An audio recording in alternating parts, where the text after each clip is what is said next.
Are you tired of grocery store prices?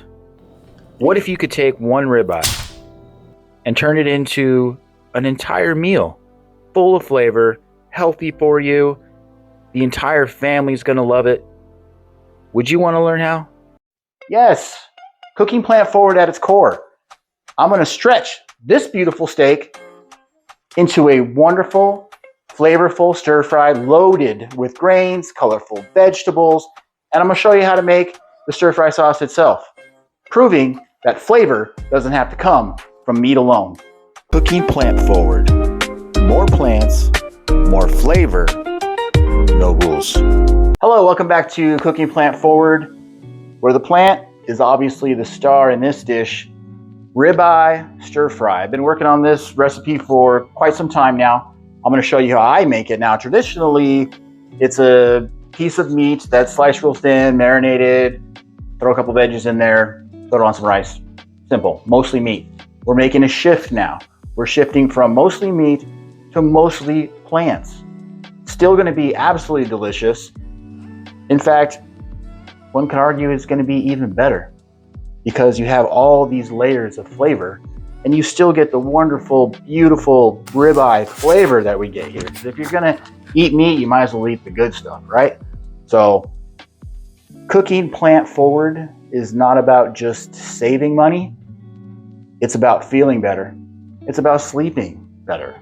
It's about having more energy by eating more plants. But we're not restrained to only vegetables.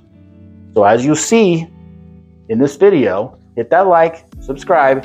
I'm going to show you how I make a ribeye stir fry. I'm going to cut up the veggies. Who thinks I can cut all these veggies up julienne style in less than a minute? Ready? Go.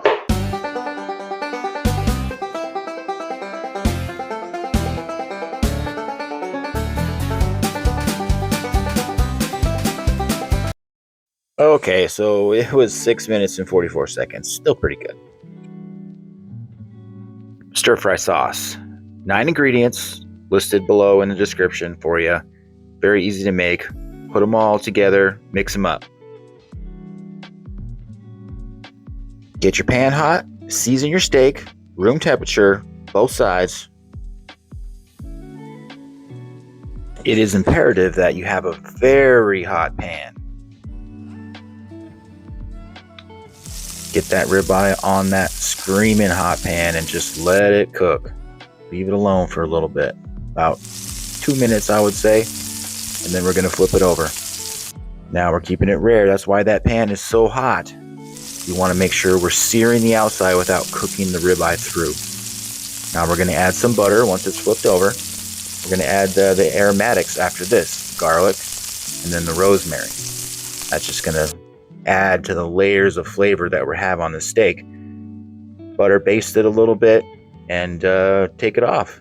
It's still going to be rare. That's what we're looking for. We want rare on the inside and a crisp outer crust. That's where the flavor is at. There you go. That looks beautiful. Let's get these colorful veggies in the pan. Now I kept the drippings from the steak in the pan for that flavor. After the steak has been rested, it's rare. I'm going to slice it up. Rare is what we're looking for. That's by design. So we're going to put it right into the pot with these veggies that are about half cooked at this point. So we'll get those in there. Toss them up. Get it all incorporated. You want the flavor from the ribeye to be spread around all of the veggies. There we go. Starting to look good now. Our stir fry sauce. Now I purposely make more of this. It's good to save, it's good to have in the refrigerator, and you don't want to run out. So I add in a little bit at a time and kind of keep an eye on it, see how it's going. If I have to add more, I'll add more. This is looking great though. Now it's about done. I'm going to add in some bean sprouts just for some freshness and a little bit of extra texture. And this is ready to go. We spread out that one ribeye into 6 full meals for the entire family.